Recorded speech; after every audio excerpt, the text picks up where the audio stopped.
lawyer up, asshole. Because I'm not coming back for 30%. I'm coming back for everything.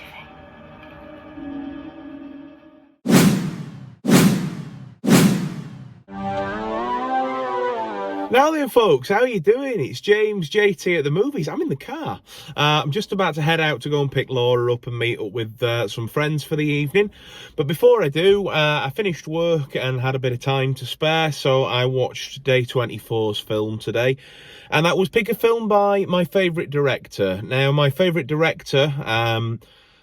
this is something that I've formed an opinion on sort of quite conclusively, I would say, in the last 3 years. So for many years, it's been a battle between Jim Cameron, David Fincher and Christopher Nolan.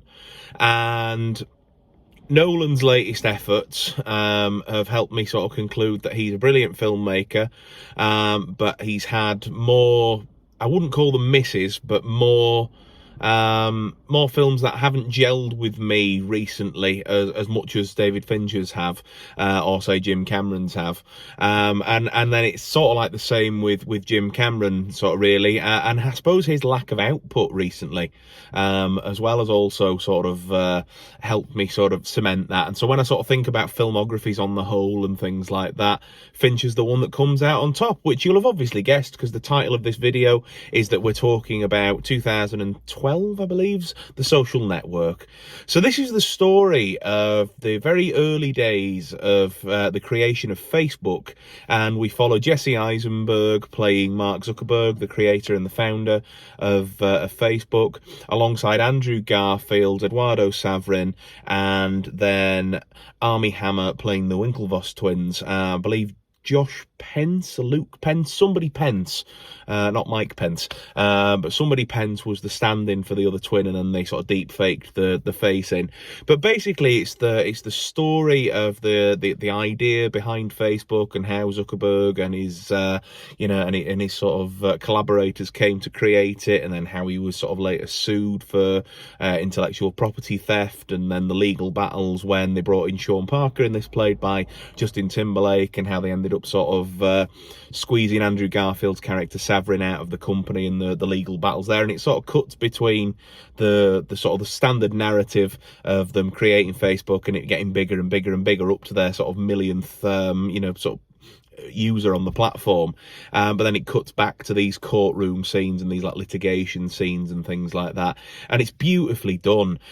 You're very obviously watching a David Fincher film with this. I mentioned before when I talked about Fight Club earlier in the series, but Fincher's got such a way that he films things and that he lights them and shoots them that you just know that it's his sort of style.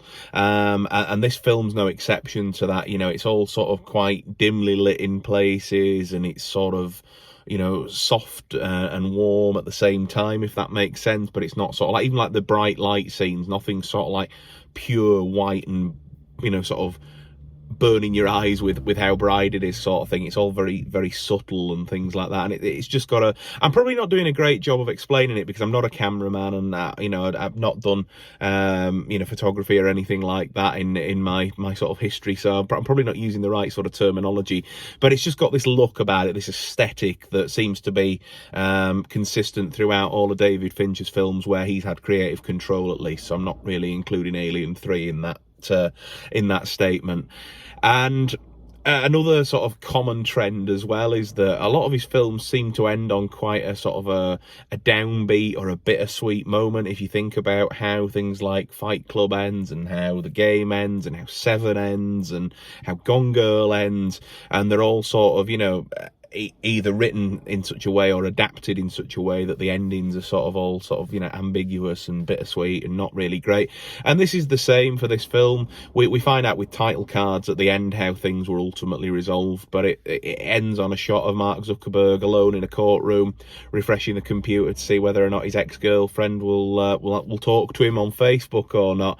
And I suppose there's something quite almost ironic about that, the fact that it all was born out of the fact that they had an argument and broke up, and he got drunk and created the prototype of Facebook, which was like a rating system for how pretty girls were against each other, sort of thing. And sort of didn't do a great job of making you feel sorry for Mark Zuckerberg, but I don't know if that was the intention or not. I don't know whether you're supposed to dislike him, because yes, he does get led by different people in the film, and he's sort of seemingly, while he knows what he wants, easily influenced. But then on the flip side of that, it shows you in the courtroom scenes that he knows exactly what he's doing, and that he's actually been quite cold and calculated about a lot of things, and sort of, if it's nothing to do with the progression and the advancement of Facebook, he's not interested, or at least that's how it comes across. The performances in this are great, and that's ably supported by the fantastic dialogue written by Aaron Sorkin for this as well. Folks will know him from, you know, The West Wing and A Few Good Men, and as well as that, he's also done the Netflix film that came out a couple of years ago, Trial of the Chicago 7, and he's just a superb wordsmith is Aaron Sorkin. His words are sort of, as he puts it, they have a rhythm to them, and they have to be delivered almost like music, and you can tell that with the way the characters speak in this, and it's just expertly done. Really love this film, if that's not coming across in this review. I had a great time with it, and yeah, that's pretty much all I've got to say on it, without sort of getting into a point where I'm rambling. I'm probably already doing that a little bit, aren't I? But hey ho. So leave me your thoughts down below on the social network, and also, who's your favourite director, and if you were going to pick a film by them to watch as part of this challenge, what would it be? You'll have to let me know down below. As always, drop it the thumbs up on the channel, lets me know to keep making these videos and that you're liking them. And if you are coming across me for the first time, please think about subscribing. It would mean the world to me, and of course it would also help my channel to grow as well. I'll see you tomorrow for day 25's entry, and I'm looking forward to it. You'll have to see what it is then though. Bye for now.